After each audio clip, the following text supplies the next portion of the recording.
thank everybody for coming to help memorialize a very good man today and pay tribute to his life and to his relationships and to his accomplishments. There is a couple of things I wanted to note. Bush 41 tried to upstage us, but it's hard to upstage a Stroud. And also, Saturday night's failed fake punt really put him in a bad place. So, as you know, Dad was born into a very large family, the third youngest in a family which had 13 children. They farmed, and when Dad completed high school, he joined the Navy. And 4 years later, he came home and enrolled at Piedmont College and graduated from Piedmont College. Shortly thereafter, he started a great career at Blue Cross Blue Shield as a sales executive and a sales manager. Dad's family was one of the most tight-knit groups I've ever seen. They supported each other in every endeavor. Joyous or difficult, they were there for each other. I was around my dad and uncles many times. Got to hear many stories, many tall tales.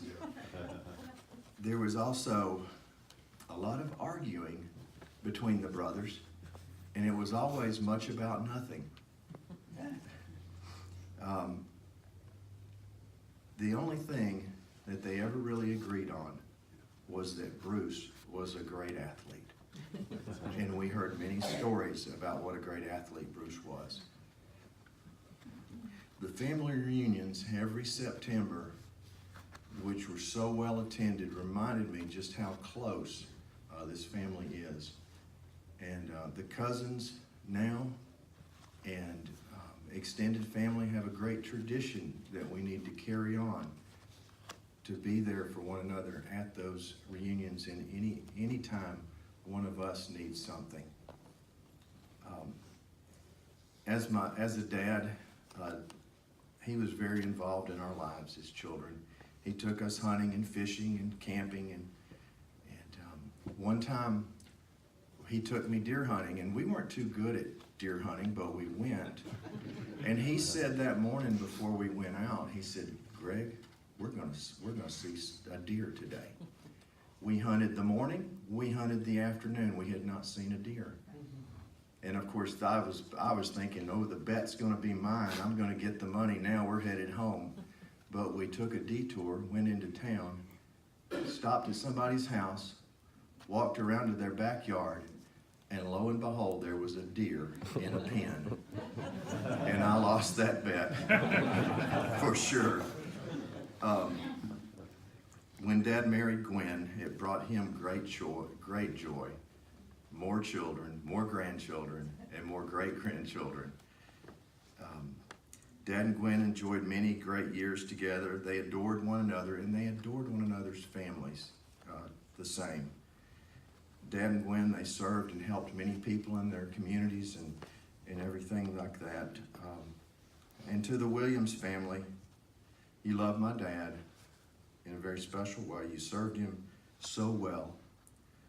Wayne, Sonia, and I are also especially grateful to Nancy in the way that she gave us medical advice, intervened with caregivers in a forceful way sometimes,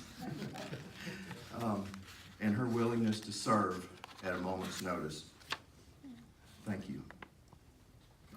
I do want to specifically thank his Blue Cross Blue Shield family, who some of you are here today. You meant the world to Dad.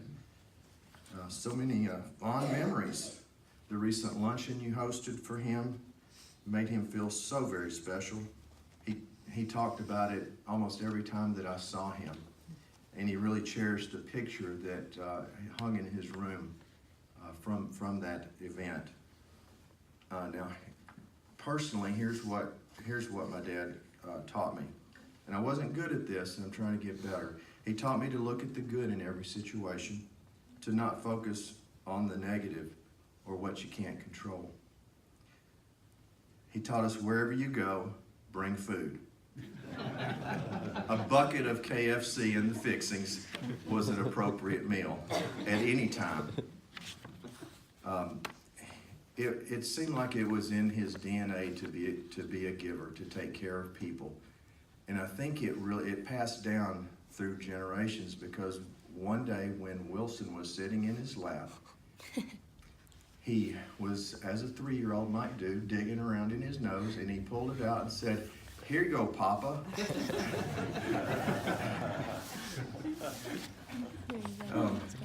Even in his later years, when he couldn't serve people physically or take care of them, he always kept a big bowl of candy in his room, and he always told his caregivers to grab a couple of pieces of candy as they left. He told me several times when he was in the hospital or in rehab, "Send those people some flowers, send those nurses some flowers. They took such good care of me." When he had the stroke, he didn't think he was going to be able to go back to the Discovery Village where he was. He eventually did go back there, and I was there when he came back and was set up, getting in his room and everything. And the whole day, there were caregivers coming back in there, the staff, saying hey, hugs and high fives, and welcoming him back. And it really, made me realize how very much loved he was by those folks. And then, in his last wishes, he said he really didn't want any of this. He just wanted people to come share a meal. And so, with that, we're going over to the Cornelia house to have a meal after this, and that will make him happy. 1 John 4:20-21 says, "Whoever claims to love God yet hates his brother or sister is a liar. For whoever does not love their brother and sister whom they have seen cannot love God whom they have not seen. And he has given us this command: anyone who loves God must also love his brother and sister." Dad's faith and love for God was shown in how much he loved, cared for, and served others.